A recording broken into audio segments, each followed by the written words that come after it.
Thank you for being here. I realize it's the last session, but I'm looking forward to, hopefully you'll ask some questions and we can make it a little interactive as we go.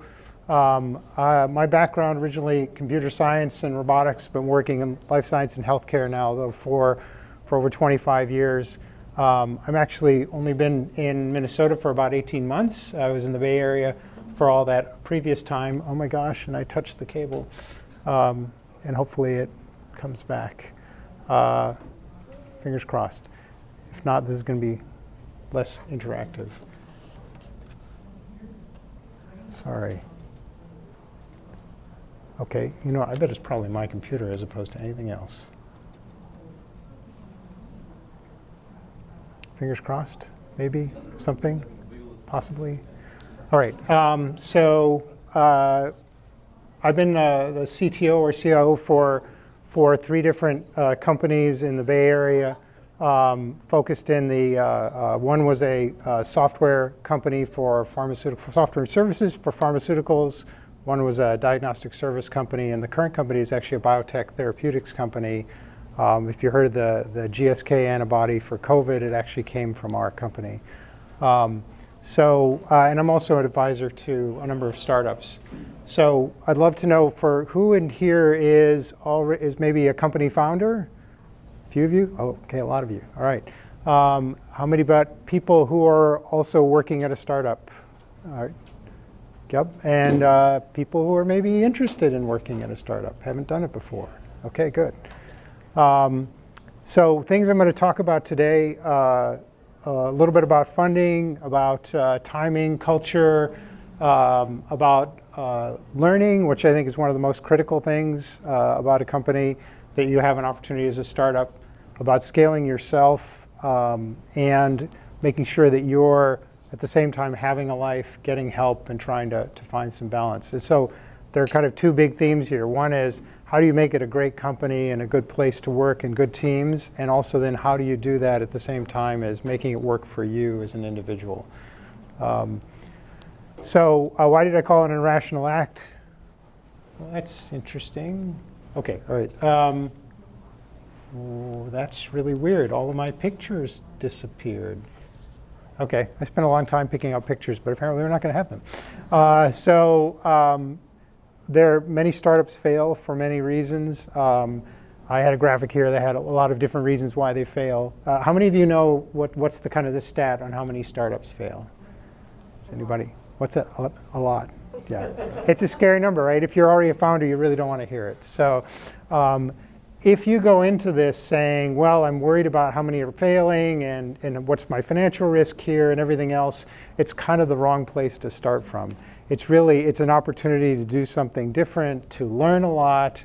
Oh, and by the way, there might be a financial upside. If you come at it from that perspective, it's a much healthier way to look at this. It's hard to make that pivot if you've been working in a big company, you're used to having an annual bonus that always magically arrives every year, or things like that. So I'm definitely a believer in the journey as the reward. There are times where, in one of my startups, I mentioned, I felt like maybe I stayed too long at one point, but some of the most interesting work I did was in the last 2 years I was there. If I'd left earlier, I would have missed that opportunity to pivot and start to work in a different part of the industry. So let's talk about money for a minute. So I'm going to just take a little risk. Come on. Wow, that is really weird. Picture's not displayed. Okay. You're on Wi-Fi and has to download? No, I did it offline, and yeah, so it's weird. So one thing is, if you're joining the startup, you're not one of the founders, learn as much as you can about finances of the company. So I actually didn't do this as well with one company, and I got in and found out they were already in the middle of a bridge loan, and they were taking a little longer to get their next round, and I'm like, I should have asked some better questions about finances earlier on. How much money have they raised? I mean, some of this is in Crunchbase for a company that's already kind of going a little bit, but how much have they raised? How much cash do they have on hand? What's the burn rate, or how long is the money going to last at that point? When do they expect to be profitable? These are all reasonable questions to ask if you come into a startup company. So ask them, and so you're not surprised, and so you're comfortable with what the answers are. And know that there's always going to be a cliff. So if you've ever worked in a consulting company, it's a similar sort of notion also. There's a point at which the money runs out. So, but the point is you keep getting new business, you keep getting new investment, and then there's additional money coming. If that really makes you nervous, talk to people or learn a little more about it. But the idea will be, we don't need to raise money for 2 years. And then a year from now, it'll be, we don't need to raise money for a year. And now we're starting to raise money, and then there's 3 months left, but we're closing our round. That's okay. But part of the idea here also is once you start talking, and this is for the founders in the group, I like, and I think it's good to talk about money so everybody knows, because if you don't talk about it, then they're wondering. And worse is to start talking about it and then to stop. Oh, we've got a year left, we've got 6 months left, and now I'm not going to say anything. Okay, well then people are going to start going to the exits because they assume the worst at that point, right? So I could talk a lot about not all money is the same, but of course, people when they think about startups, they think about venture investing or getting outside investors. But the best money is revenue, right? Because you're not giving away any shares for that. There's also grants, so it takes a little work to get an SBIR grant, but the SBIR money, this is money from the government for innovative research or new products. That's not shares you have to give away to somebody. So there are things you can do to bring in other money. If you went to the angel investing session, one of the first sessions of the day, if you didn't go to it, I recommend actually watching the recording. One of the things about that is understanding not all investors are the same. There are some investors that are going to bring a lot of experience and want to be more involved. And you may see it as a great thing, you may see it as a bad thing, but one of the things to understand is if you're new to being in a company, having investors that have some experience and that complements yours. Say you're a great tech person and you bring an investor who's really good at commercializing and sales and marketing, great. They will bring some more to your team. They will help you recruit a head of sales or head of commercial. So there's good money and bad money. Similarly, you can also take debt. It's common at the very early stage of a company to help you before you've established a valuation of the company. Later on, you have to make sure you're taking debt for the right reasons. I've seen situations where it wasn't taken for the right reasons and then it was actually helped the company go into bankruptcy. So not something you want to be able to do. And then going public, people get excited about that. If you ask anybody who's gone through the experience, it can be exhilarating, it can be exhausting, it can also transform the company in ways that are a little weird and difficult. Used to be everybody could be around a table, talk about everything going on in the company, and all of a sudden the executives can't tell you what's going on because it's too material information and they need to make sure it doesn't get out to the market before it should. Also, employees will start watching the stock ticker. My current company, person designing internet, was like, oh, I put the stock ticker on there. I'm like, take it off. I do not want a stock ticker on the because it's just distraction for people. I try not to look every day at what the stock is because it's either going to make you happy one day or unhappy the next day, or depending on where your options are, it makes you more or less happy. So it's just recognize it's a transformation point for the company. And for some companies, being acquired is actually a better thing because maybe the company just isn't ready to go public and you haven't set up all the infrastructure and gone through all that pain, but the acquirer will have it and actually can be a good experience for employees, especially if you guide it into acquisition. The last thing is a company I founded, I had left partly because we weren't able to pivot in a direction that I thought was really going to be useful for the company. And they kept going, actually went through bankruptcy, but a reorganization bankruptcy, amazingly, because people still wanted the technology and wanted to do things. And eventually, they almost ran out of money, and then they said to employees, you know what, we've decided to do that thing that we talked about 5 years ago, but we don't have any money left anymore, but if you want to work for free, and then of course everybody walks out the door. So it's too late to pivot when the bank account is empty. So it sounds obvious, but the point is, when you see how you're doing in the marketplace, if you realize it's not working, or you have a couple things going on and there's that side gig that all of a sudden seems really interesting and people are wanting. Remember that Twitter was sort of something that somebody was doing on the side and turned out to be really interesting. So look for those opportunities if your core product or service isn't working out like you'd like. Any questions about this at all, or any comments from any of the founders in the room? Okay. We'll have a little time at the end, hopefully, if I didn't blow all of my time.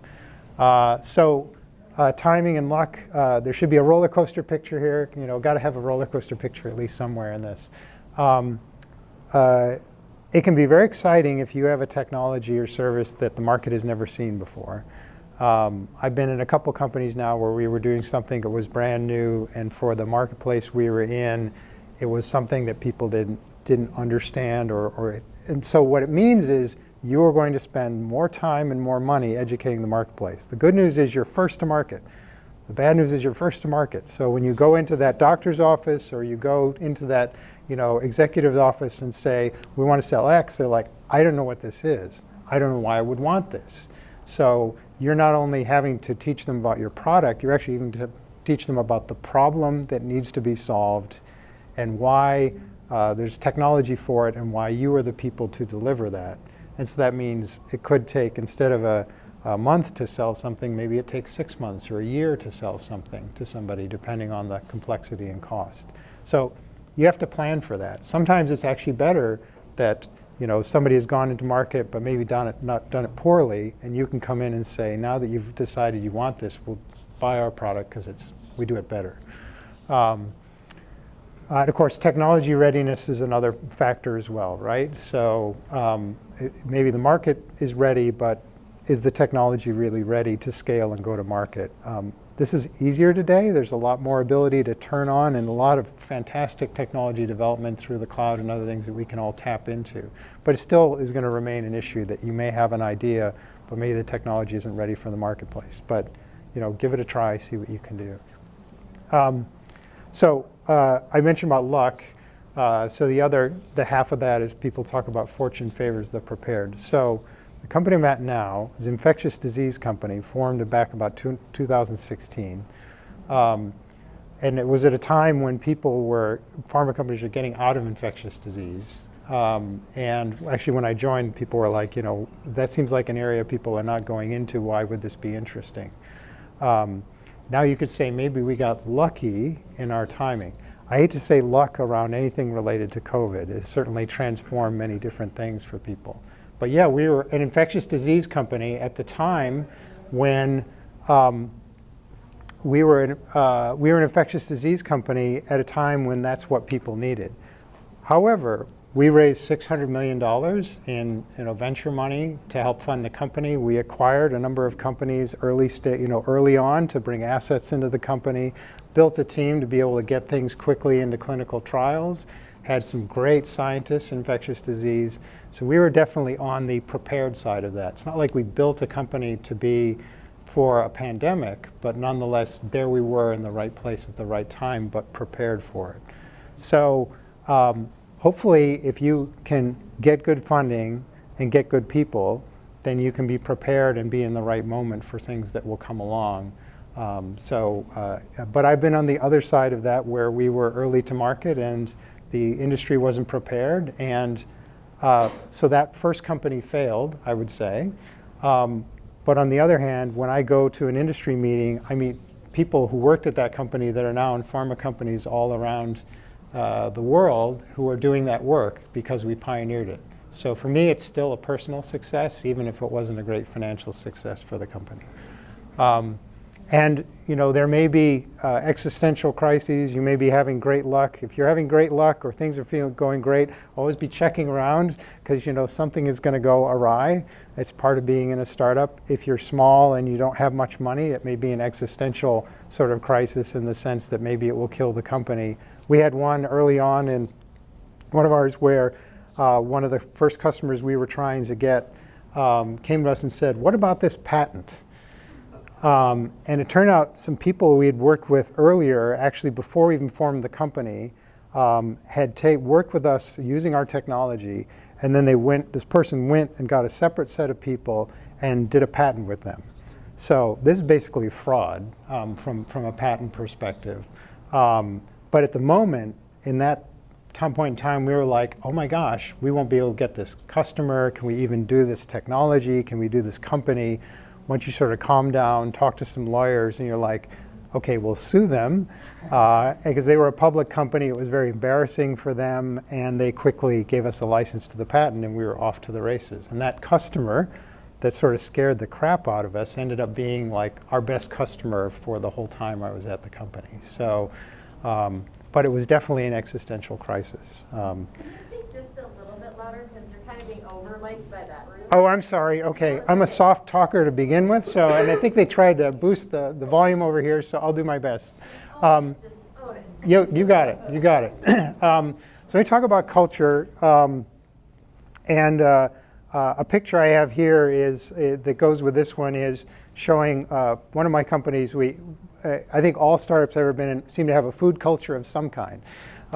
In one of our companies, the clinical lab was all Filipino folks. They always brought in great Filipino and other foods. They had their own special sub-food culture inside the company. But we would do Iron Chef events. And so we would have here's what the ingredient is going to be, and then everybody has to bring in something with that ingredient, and then we taste it and vote on them. It's a lot of fun.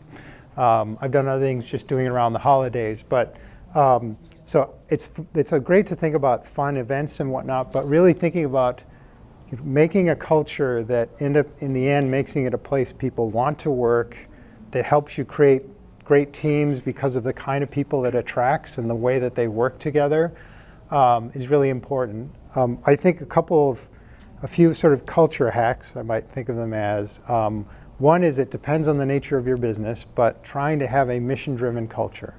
So you can be in healthcare, but have it be a place that feels like a sweatshop and everybody's just trying to get stuff done. Or you can be a place that talks about your impact on patients and on their ability to get good healthcare and be treated right. And you can have patients come into the company and talk to the people who don't interact with them every day, so they learn about, I have this disease, this is what it means to me to have your product available in the marketplace. That starts to create this attachment to the mission and the company that makes it very real and tangible for people. And what's great about that is even when you have a crappy day, which you will, then you say, well, at least I'm doing it for a good cause, right? So that's number one. I don't think I could work in a company that wasn't a mission-driven company, but that's because my first startup was such a strong mission-driven culture. I really saw the power of that. Another is the power of gratitude, and what I mean is from you or founders, executives in the company, people or team leaders, it's expressing gratitude for the work that people are doing every day. And I don't mean just saying thank you. I mean saying thank you for doing this project because it's now enabled us to do X, because now we're able to get these customers, because it's making life easier for people over in customer service. It's thank you because, going that extra mile of helping them understand what their impact is for the company, for the customers, for their fellow employees is really important. And so it's trying to do this all the time. And one of my companies, we had to change who the head of the company was after acquisition, and the person came in, was really, really good at this, and it just permeated down into the company, and it made it an even better place to work. The last thing is what I call a closed loop culture feedback, and it's even if you think you've got a great culture, even if it feels like a great culture, there are always things that can be better, right? And so find a way to figure out what those things are, and then keep working on them and do it again.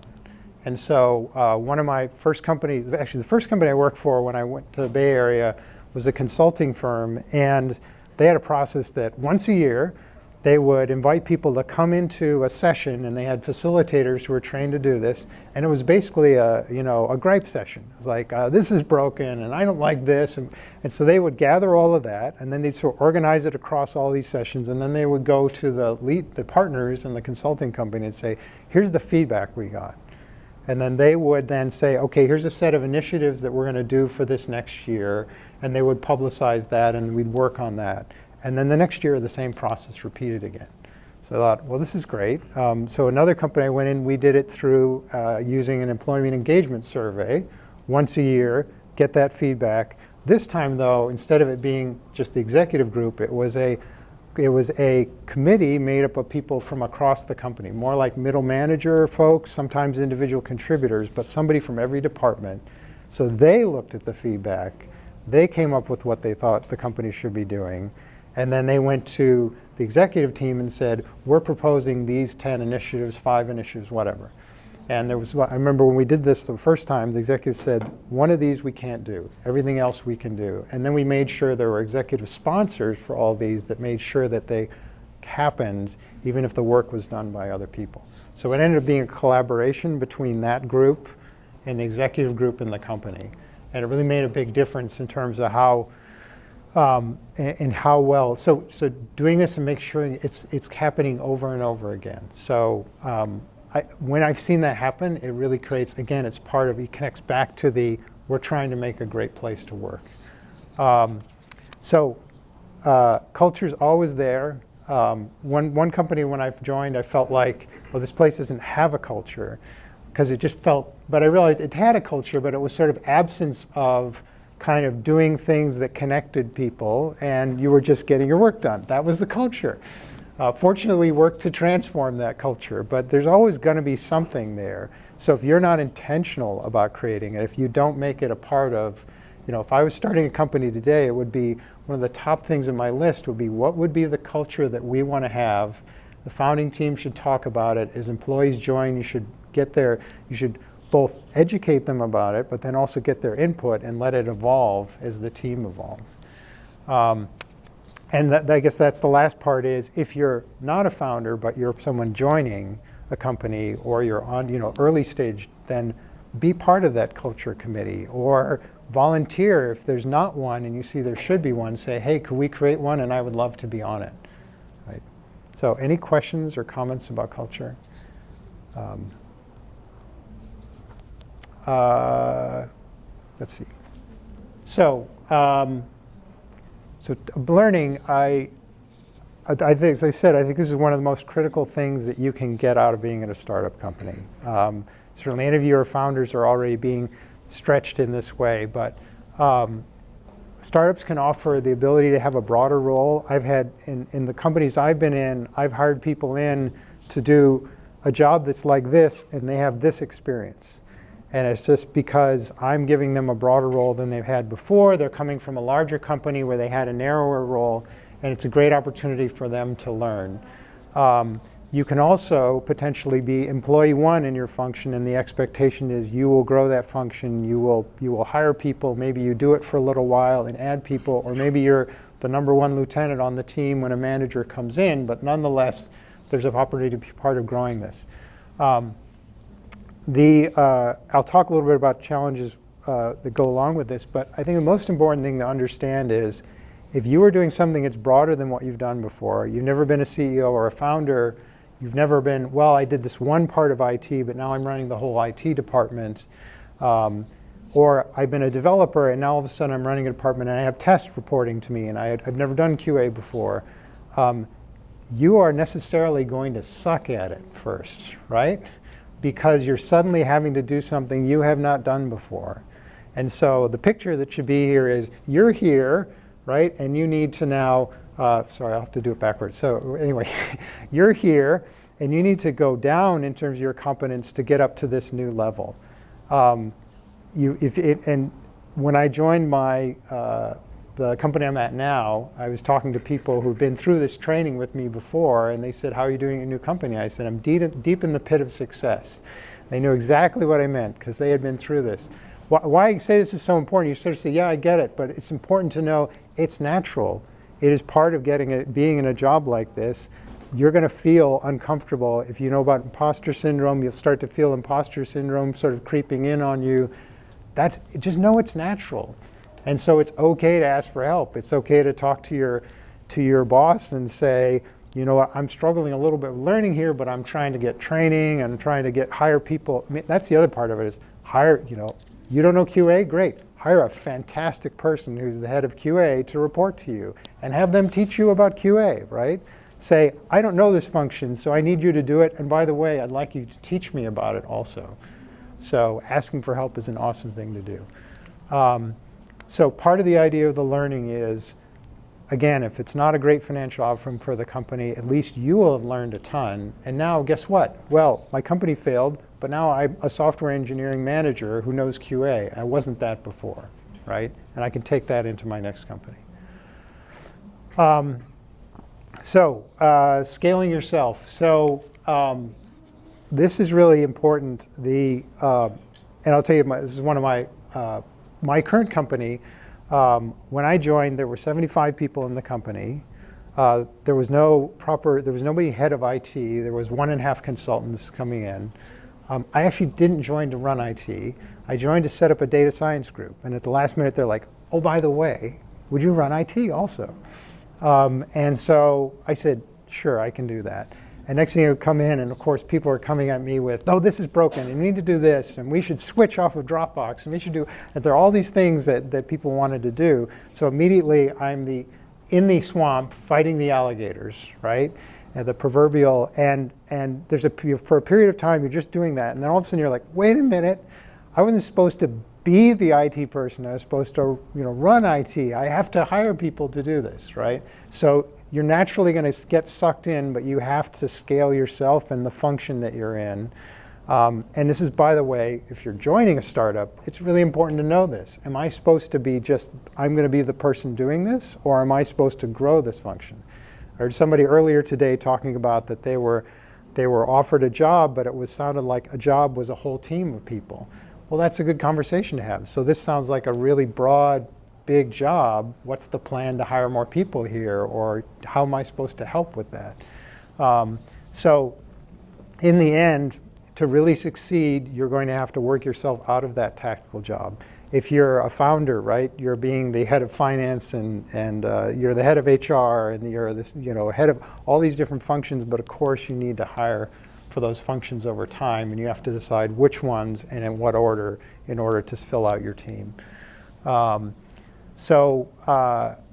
recommendation is, if you don't have some experience in learning about building strong teams and what it takes to do that and how to hire in a good way that you bring diverse sets of people into teams, do that. So as you're scaling and bringing in leadership, you're building the right kind of team.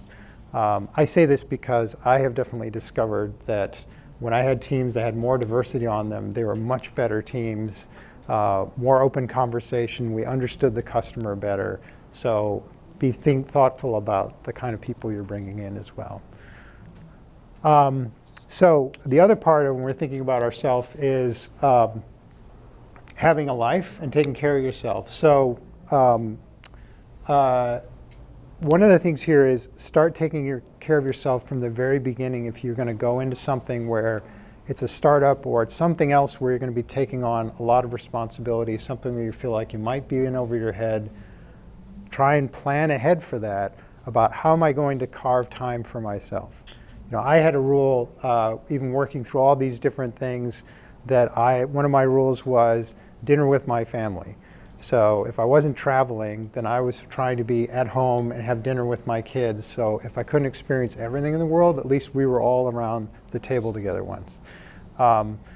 There's other things in terms of I exercise regularly. I'm not great at regular meditation, but I try and do it. The picture that's supposed to be here on the side is of Dan Harris, who, if you've ever seen him talk about meditation, he was a part of ABC News, and he actually wrote a book called 10% Happier.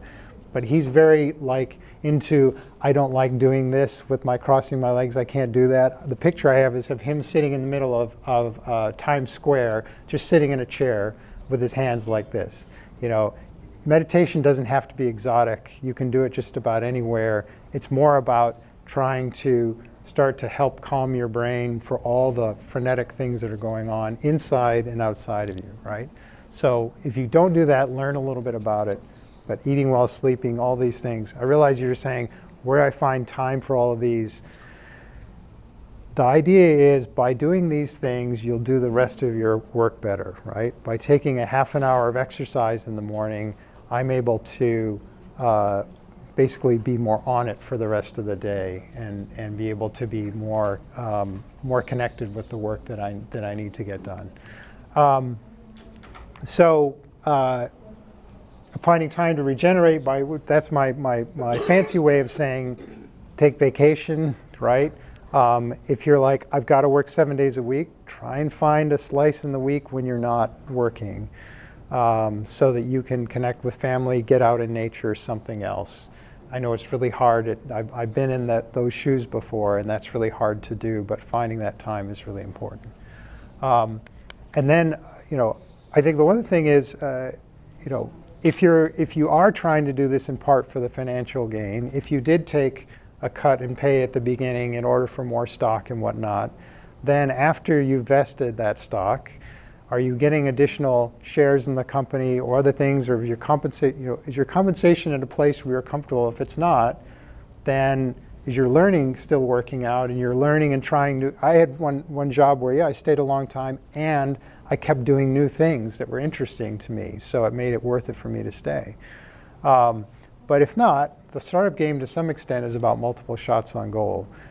This one isn't working out, fine, I'll try another one. Maybe the next one works out. If you stay at one startup for 15 years, which is what I did for my first one, you don't get as many shots on goal during that time. So that's something that I recommend. That's another part of taking care of yourself, is saying, when have I reached the limit of what I can do at this company or what it can do for me, and it's time to move on to the next one.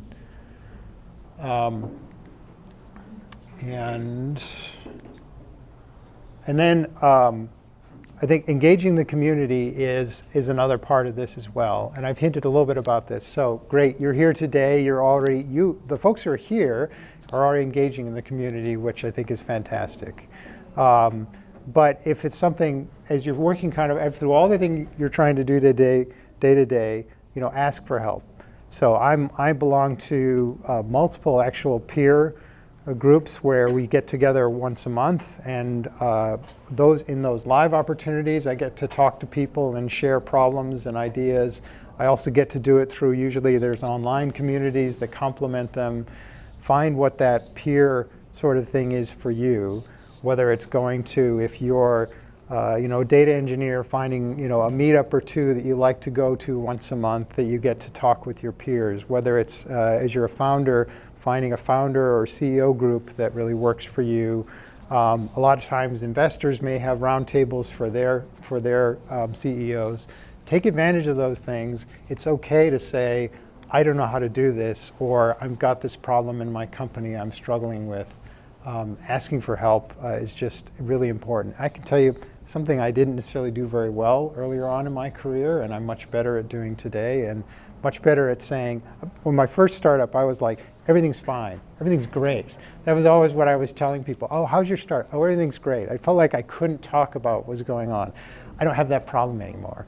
So I'm happy to talk about, that, hey, this isn't quite right, and we need to do better about this. So I think being authentic about that, you'll connect better with people, and they'll be more happy to help you and share their troubles as well. And then hopefully you've learned a lot that you can share it back. Give a talk, a place like here, help mentor people who are coming up and learning, are behind you in terms of they're now founding a company and you did it 10 years ago or 5 years ago or even a year ago. You'll have already learned enough to be able to help the next person. So I definitely encourage you to take the plunge here. I think, as I keep talking about, startups are a place to learn. Be smart about picking a startup. Ask good questions at the beginning. Get an idea of what the people on the team are like, what the culture is like. Hopefully, if it's a really small company, hopefully you'll get to meet founder, CEO, and ask them about their values. Right? Not just the culture, but what they value individually, because their values are going to be very much projected onto the company. And then hopefully you will be part of making it a strong culture and building a great team. And I'd love to know if there are any questions or topics people would like to bring up. So.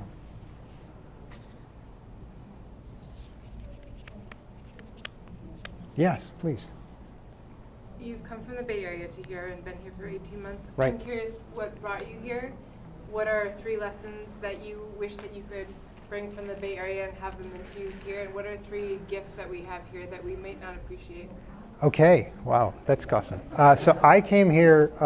I came here for family reasons. I have aging parents in the Midwest, and including one here now. And you know, it used to be like, oh, just get on a plane and visit your parents, and all of a sudden you couldn't do that. And you came to realize how important it was to be able to have close access. Also, after 27 years, wildfires, you know, drought, other things. My wife and I said, you know, maybe it's time for a change. I grew up in Michigan, Indiana, not in Minnesota, so I'm learning Minnesota culture, which is a subculture of Midwestern culture. I very much enjoy being here. But of course I moved here, and then last summer, what do we have? We have drought, we have wildfires and smoke, and I'm like, okay. I'm telling my neighbors, here's how to use the apps to check your air quality, because in the Bay Area it became an essential thing to know whether you could walk outside or not for the day. I think I'm still learning what are the answers to your other questions. I guess I'd say in both places, you can network with people and connect, but I've found people here to be even more open to wanting to have a conversation, happy to have coffee with you, I'll connect you to this other person. It's just been fantastic. So I feel like there's I've heard people say the community here is closed and hard to get into. For whatever reason, it's not for me. Now maybe that's because I'm a white guy. So I recognize that sometimes I have some privilege and some access because of experience, because I've come in as a Silicon Valley founder. It helps me a little bit. So I'm mindful of that, but I'm hopeful that I can maybe turn around and give the favor to other people. So that's kind of one thing that I've observed here that I think is good. I think there's a culture here, as much as people in the Bay Area talk about, oh, it's great, we live in this place that's beautiful and you can get out into nature. I think there's an even better culture of that here, that people are sort of like, it's summer and it's a Friday afternoon and I am going somewhere to a lake, or I'm going to get out on my bike and go somewhere, and I think that's fantastic and that's healthy, right? And I don't think in the Bay Area they lose, you know, there's no seasons, so people are not thinking about I talked to my Bay Area friends and I said, you know, it's 50 degrees there in January. Get out and go hiking. I know you think it's too cold to go hiking, but I've been hiking at 45 degrees up along the North Shore, and it's beautiful, and I can't do that right now, so you should, you know. And so they may think I'm a little crazy, but I think one of the things about in Silicon Valley that I think was really good was the event like this is happening once a year. Events like this happen more often there. Or there'll be meetups. You might be like, oh, are there any tech meetups here? Well, yes, there are a few and different things, whereas the list will be enormous and more fine grains. Like there's a Power BI meetup versus a data engineering or data analytics meetup. So there's tremendous variety. This is back to the learning and getting help. There's a lot of opportunity to reach out and find and meet people in the Bay Area, and it's a little harder here because there just aren't as many things. But it's been a little hard to judge because for the first chunk of time I was here, there weren't anything in person, and so I'm thrilled that now there are things we can do like this. Those are a couple that come to mind. I think one of the biggest ones that's still true, while I see some things equalizing, there are just more investors there. There's a greater tolerance for understanding that I think the Bay Area has a very high tolerance for failure means learning as opposed to failure means something bad happened. So if I tell somebody, hey, my first startup failed, but I learned a lot, in the Bay Area people told, that's a no-brainer. Here maybe I'd have to explain that. But I think that's changing over time. But so I think those are I remember there was a Bay Area conference called the Fail Conference for a while that was really interesting to go to. I went once. That's all people were talking about, was things, startups or projects or other things that failed, sort of celebrating that and what you can learn from it. I think the investment one is a big one, though, that I know there are a lot of people in this area that are trying to figure out how to improve that. it seems like as I see companies here getting funded, I see now more examples of companies here getting funding from Bay Area venture capitalists, but still being based here, which is a good thing. This is one of the good things about the whole remote. It used to be like, oh, now that you've got funding, we're going to move you to the Bay Area. That used to be a thing. I think we're going to see less of that, and people saying, why don't you stay there? You're in a good place. You can hire people from wherever.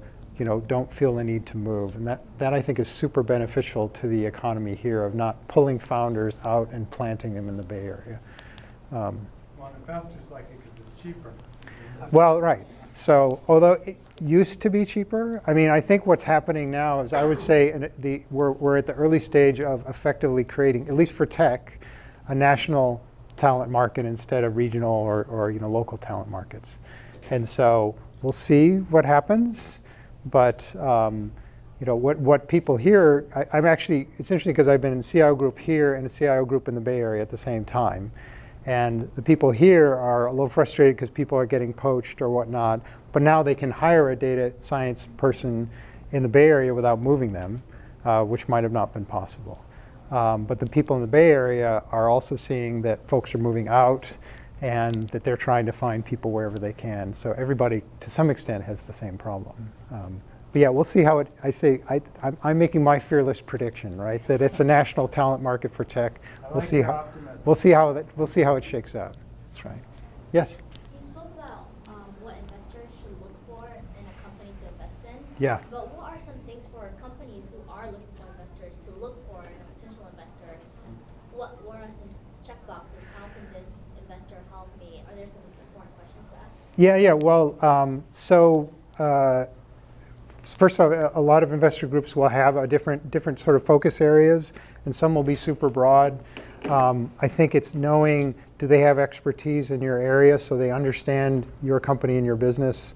Do you want help from the investors, and therefore are they willing and able to give it to you? If there's a particular part of the firm, you're like, oh, I like this firm because they have this famous VC on it.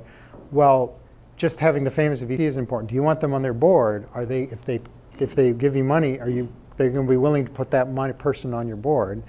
They may not be able to or may not want to. So often they're already on so many boards, they may not be. So there's a lot of, but I think one of the most important things I would do though is find other people that firm has invested in and talk to them, right? Do reference checks on the venture capitalists.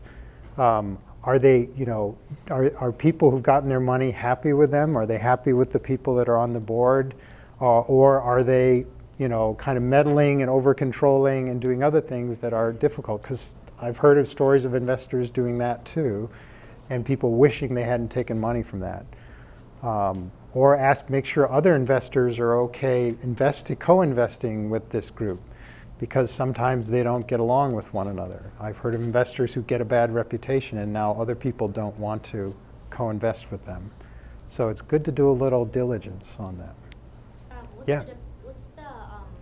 What are the pros and cons of having individuals investing in you versus like a big company? I don't know, is that a broad question? Well, so certainly at an early stage, you can get individual angel investors. I think a lot of you know there are angel investor networks here. Go for Angels is probably the best known. There's another one that Groove Capital. What's that? Groove Capital. Groove Capital, right? So there's a third one I'm not thinking of, but Twin Cities or something like that. Twin City Angels, right? So and they're different in their styles. So it's good to talk to them and understand that.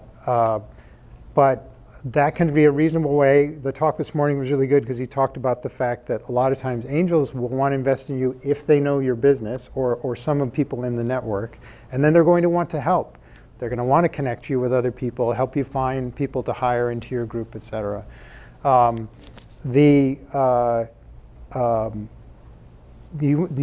mentioned about companies. One of the things I want to mention is another source of money is like early companies that are customers. You can get what's called more strategic investment from companies in addition to what you get from venture. And again, that's one of those, there's pluses and minuses with that. Often that can be a validation for the company, but also sometimes they'll have different conditions than a venture investor would want. So it's important to understand what strings might be attached to that. but that's another source of investment that can be really good. One of my companies, we got investment from Pfizer, as one of our investors at one point, which was great. Other questions? Yeah. What other questions are good to ask the leadership in a startup, and what are good things to understand? Yeah, well, of course, understand. Asking people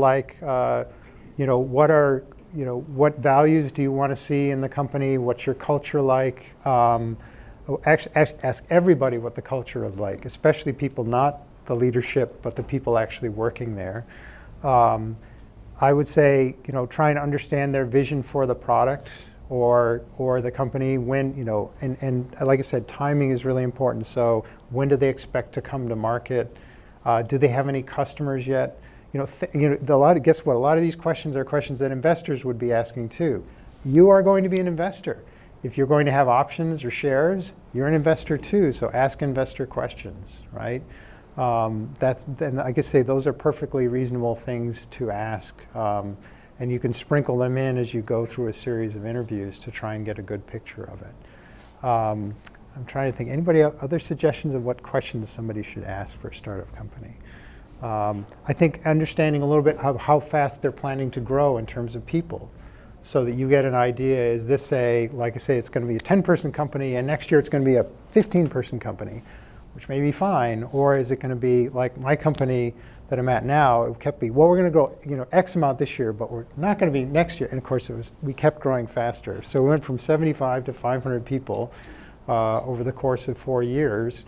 And that was a lot to, now there are tech companies that grow much faster than that, but for a biotech, that's really fast growth. And so that was part of the reason I joined, is I wanted to be in a fast-growing company and see what that was like, and I got what I asked for. So, If they have customers, you can ask how much additional work do you have to do for each new customer? Yeah. Because that'll tell you how scalable the work will be. Yeah, that's a great question. Yes. Yeah, one that I'd add to that too is understanding which function has the most influence of that company. Is it engineering-led, sales-led, product-led? Yeah. Yeah. This reminds me of a question. I interviewed at one a Silicon Valley startup at one point for a VP of engineering role, and I got into talking to the product person, and I started brainstorming about product stuff. And he said, "Wait a minute, do you want to be the head of engineering or product?" And he said, "I said, do I have to choose?" And they didn't invite me back after that. So, but to me, that was good, because I didn't want to work in a place where engineering was not allowed to give input on the product. That was not going to work for me. So I'm very glad I had that conversation with that person. Any other questions? Yes? From a founder perspective, how do you manage conflicting personalities? Obviously, you want them to be on board with the mission and goal, but you want them to have different viewpoints on how to attack problems. And how do you just manage that? What, common threads do you look for besides having the same mission, same goals? Yeah, I think that is a fantastic question, because there's a level of having different points of view and being able to get the most out of that, and then there's a level at which it's unproductive conflict and actually destructive to the company, and I've seen both of those. So I think what you want to make sure is that there's respectful sort of interaction between people, and that ideally what you want is what I call disagree and commit sort of culture. And by which I mean it's okay in the room, we're going to talk about what we want to do here and get all of our disagreements and concerns out on the table.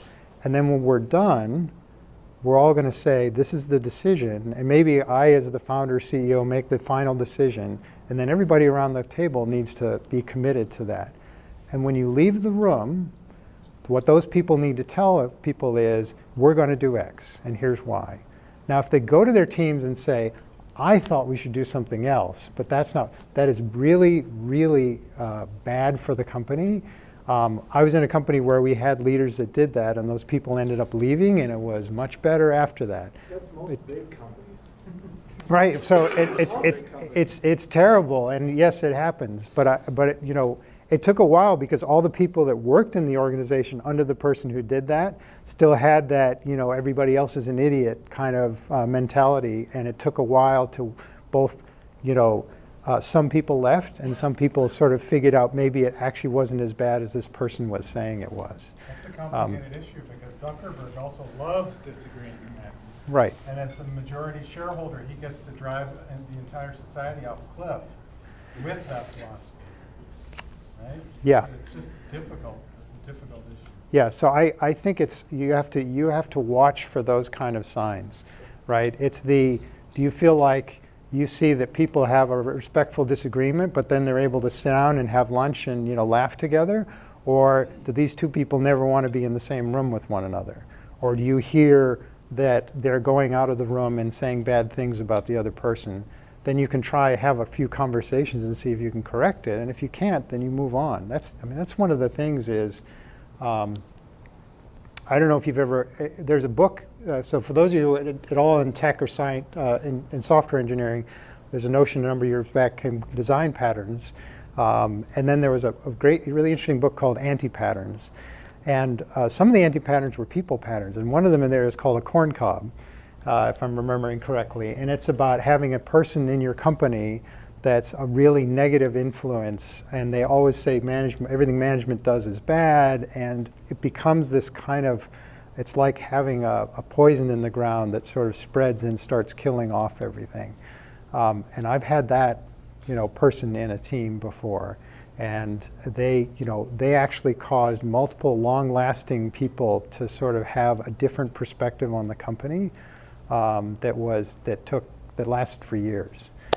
So I've seen other small companies where after some people left or were let go, that the people who were really good in the company said, "Oh, I almost quit. But now I stayed," and those people, 10 years later, are still with the company, which is a good thing.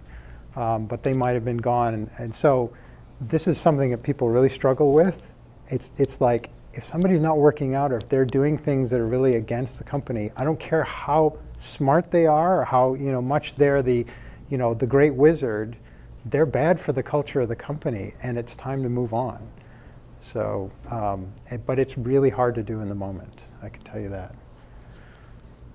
Thank you for that topic. Look, I think we're about at time or over time. Sorry about that. Thank you all for staying. I'll be here for questions for a bit, and good luck in all your ventures, and feel free to connect with me if you want to talk more. So, thanks.